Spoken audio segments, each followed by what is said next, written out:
ಕ್ರೇಶೆ ಕನ್ನಡ ಚಾನಲ್ಗೆ ನಿಮಗೆ ಸ್ವಾಗತ.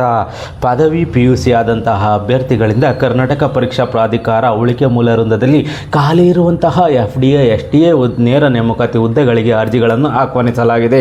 ಈ ಒಂದು ಹುದ್ದೆಯ ಬಗ್ಗೆ ಸಂಪೂರ್ಣ ಮಾಹಿತಿ ನಿಮಗೆ ತಿಳಿಸ್ಕೊಡ್ತೀನಿ. ವಿಡಿಯೋ ಸ್ಕಿಪ್ ಮಾಡ್ದಂಗೆ ಪೂರ್ತಿ ವಿಡಿಯೋವನ್ನು ನೋಡಿ. ವೀಕ್ಷಕರೇ, ಕರ್ನಾಟಕ ಪರೀಕ್ಷಾ ಪ್ರಾಧಿಕಾರದ ಉಳಿಕೆ ಮೂಲ ವೃಂದದಲ್ಲಿ ಖಾಲಿ ಇರುವಂತಹ FDA STA ಪ್ರಥಮ ದರ್ಜೆ ಸಹಾಯಕ ಮತ್ತು ದ್ವಿತೀಯ ದರ್ಜೆ ಸಹಾಯಕ ಹುದ್ದೆಗಳಿಗೆ ಅರ್ಜಿಗಳನ್ನು ಆಹ್ವಾನಿಸಲಾಗಿದ್ದು, ಪ್ರಥಮ ದರ್ಜೆ ಸಹಾಯಕ ವಿಭಾಗದಲ್ಲಿ 2 ಹುದ್ದೆಗಳು, ದ್ವಿತೀಯ ದರ್ಜೆ ಸಹಾಯಕ ವಿಭಾಗದಲ್ಲಿ 4 ಹುದ್ದೆಗಳು, ಟೋಟಲ್ 6 ಹುದ್ದೆಗಳಿಗೆ ಅರ್ಜಿಗಳನ್ನು ಆಹ್ವಾನಿಸಲಾಗಿದೆ. ಇದು ನೇರ ನೇಮಕಾತಿಯ ಹುದ್ದೆಗಳಾಗಿರ್ತವೆ. ಈ ಒಂದು ಹುದ್ದೆಗಳಿಗೆ ವೇತನವನ್ನು ನಾವು ನೋಡಿದರೆ, ಪ್ರಥಮ ದರ್ಜೆ ಸಹಾಯಕ ಈ ಒಂದು ವಿಭಾಗದಲ್ಲಿ 83,700 ರೂಪಾಯಿಯನ್ನು ಹಾಗೂ ದ್ವಿತೀಯ ದರ್ಜೆ ಸಹಾಯಕ ವಿಭಾಗದಲ್ಲಿ 67,700 ರೂಪಾಯಿವರೆಗೂ ವೇತನ ಇರುವಂತಹ ಹುದ್ದೆಗಳಾಗಿರ್ತವೆ. ಅದೇ ರೀತಿ ಈ ಒಂದು ಹುದ್ದೆಗಳಿಗೆ ವಿದ್ಯಾರ್ಹತೆ ಏನಿರಬೇಕು ಅರ್ಜಿ ಸಲ್ಲಿಸಲಿಕ್ಕೆ ಅಂತೇಳಿ ನಾವು ನೋಡಿದ್ರೆ, ಪ್ರಥಮ ದರ್ಜೆ ಸಹಾಯಕ FDA ಈ ಒಂದು ವಿಭಾಗದಲ್ಲಿ ಪದವಿಯನ್ನು ಪಡೆದಿರೋರು ಅರ್ಜಿಯನ್ನು ಸಲ್ಲಿಸಬಹುದಾಗಿದ್ದು, ದ್ವಿತೀಯ ದರ್ಜೆ ಸಹಾಯಕ ಈ ಒಂದು ವಿಭಾಗದಲ್ಲಿ PUC ಆಗಿರೋರು ಅರ್ಜಿಯನ್ನು ಸಲ್ಲಿಸಬಹುದಾಗಿರುತ್ತದೆ.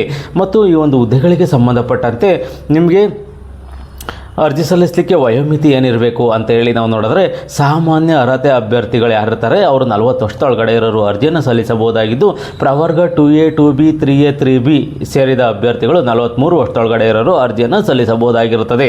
ಅದೇ ರೀತಿ ಪರಿಷ್ಠ ಜಾತಿ ಪರಿಷ್ಠ ಪಂಗಡ ಪ್ರವರ್ಗ 1 ಅಭ್ಯರ್ಥಿಗಳು 45 ವರ್ಷದೊಳಗಡೆ ಇರೋರು ಸಹ ಅರ್ಜಿಯನ್ನು ಸಲ್ಲಿಸಬಹುದಾಗಿರುತ್ತದೆ. ಈ ಒಂದು ಹುದ್ದೆಗಳಿಗೂ ಸಹ ವಯೋಮಿತಿ ಸಡಿಲಿಕೆ ಇರುತ್ತೆ. ಅದು ನೋಟಿಫಿಕೇಶನಲ್ಲಿ ಸಂಪೂರ್ಣವಾಗಿ ಕೊಟ್ಟಿದ್ದಾರೆ, ಅದನ್ನು ನೀವು ನೋಡ್ಕೋಬಹುದಾಗಿರುತ್ತದೆ. ಅದೇ ರೀತಿ ಒಂದು ಹುದ್ದೆಗಳಿಗೆ ಸಂಬಂಧಪಟ್ಟಂತೆ ಅರ್ಜಿ ಸಲ್ಲಿಸಲಿಕ್ಕೆ ಆರಂಭಿಕ ದಿನಾಂಕ 20/5/2026 ಆರಂಭಿಕ ದಿನಾಂಕವಾಗಿರುತ್ತದೆ. 3/6/2026 ಕೊನೆಯ ದಿನಾಂಕವಾಗಿರುತ್ತದೆ. 3/6/2026 ಕೊನೆಯ ದಿನಾಂಕವಾಗಿದ್ದು, ಪಾವತಿ ಮಾಡಲಿಕ್ಕೆ ಅರ್ಜಿ ಶುಲ್ಕವನ್ನು ಕಟ್ಟಲಿಕ್ಕೆ 4/6/2026 ಸಂಜೆ 4 ಗಂಟೆ ಒಳಗಾಗಿ ನೀವು ಪಾವತಿಯನ್ನು ಮಾಡಬೇಕಾಗಿರುತ್ತದೆ. ಏನು ಅರ್ಜಿ ಶುಲ್ಕ ಇರುತ್ತೆ, ಅರ್ಜಿ ಶುಲ್ಕವನ್ನು ನೀವು ಪಾವತಿಯನ್ನು ಮಾಡಬೇಕಾಗಿರುತ್ತದೆ.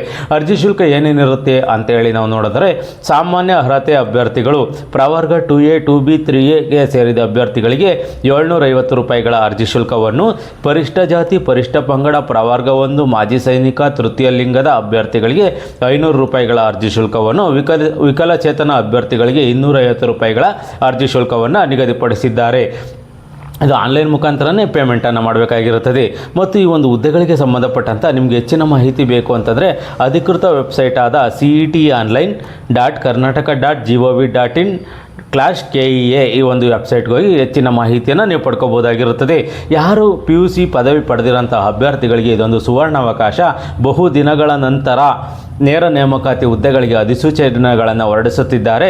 ಈ ಒಂದು ಅಧಿಸೂಚನೆಯನ್ನು ಸಂಪೂರ್ಣವಾಗಿ ಓದಿ ಆದಷ್ಟು ಬೇಗ ಅರ್ಜಿಯನ್ನು ಸಲ್ಲಿಸಿ. ಅರ್ಜಿ ಸಲ್ಲಿಸಲಿಕ್ಕೆ ಕೊನೆಯ ದಿನಾಂಕವರೆಗೂ ಕಾಯ್ಕೋಬಿಡಿ. ಮುಂಚಿತವಾಗಿ ಅರ್ಜಿಯನ್ನು ಸಲ್ಲಿಸಿ.